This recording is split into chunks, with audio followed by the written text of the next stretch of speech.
Les premiers constats des équipes de Mogadiscio, c'est que paradoxalement, la malnutrition n'est pas le problématique médicale principale aujourd'hui.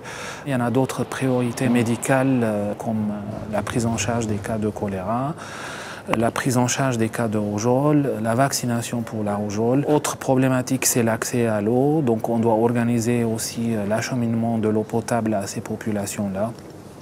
Et aussi l'autre problématique, c'est l'abri. Donc on doit aussi organiser des distributions de non-vivres pour essayer d'améliorer les conditions de vie de ces populations déplacées.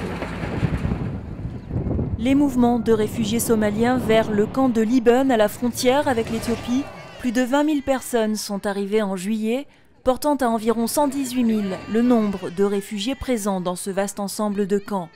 À leur arrivée, plus de la moitié des enfants de moins de 5 ans souffrent de malnutrition. MSF les prend en charge. 9 500 enfants sont actuellement soignés. Une campagne de vaccination contre la rougeole, ciblant les moins de 15 ans, a également été mise en place. Plus de 1000 réfugiés somaliens affluent chaque jour vers Dadaab, à l'est du Kenya. Le camp de près de 400 000 personnes ne cesse de s'étendre vers la périphérie, où les nouveaux arrivants sont encore plus vulnérables. Intervenant sur différents sites du camp, MSF renforce aussi sa présence à la frontière somalienne, là où transitent les Somaliens en partance vers Dadaab, distante de quelques 80 km. MSF leur propose des soins de santé primaire.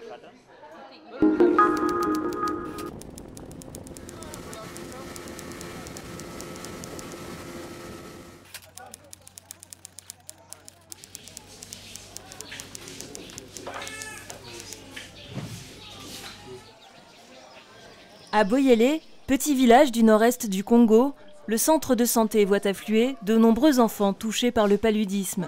Le traitement oral ne suffit pas toujours à les soigner. Ce garçon de 4 ans et demi souffre d'anémie, il a des convulsions. C'est un cas de paludisme ou malaria grave. MSF prend en charge son transfert et son séjour à l'hôpital de Bétou, où il sera immédiatement transfusé. En ce moment, nous travaillons à 200% presque. Enfin, les lits débordent. On a dû rajouter des lits dans la cour de la pédiatrie parce que nous sommes en période pluvieuse. Ça équivaut à une recrudescence des cas de malaria, surtout des malarias graves qui sont hospitalisés.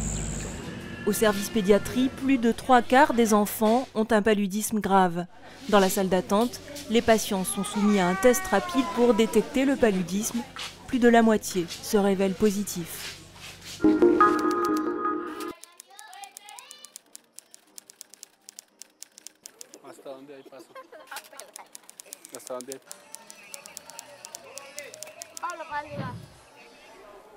C'est une sorte de village flottant où stagnent les eaux usées, les détritus.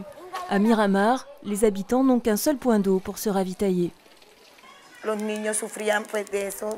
Les enfants avaient des boutons, des diarrhées, des douleurs à l'estomac. À cause de cela, les médecins ont effectué une étude et ont pu détecter que c'était à cause de l'eau qui était mauvaise.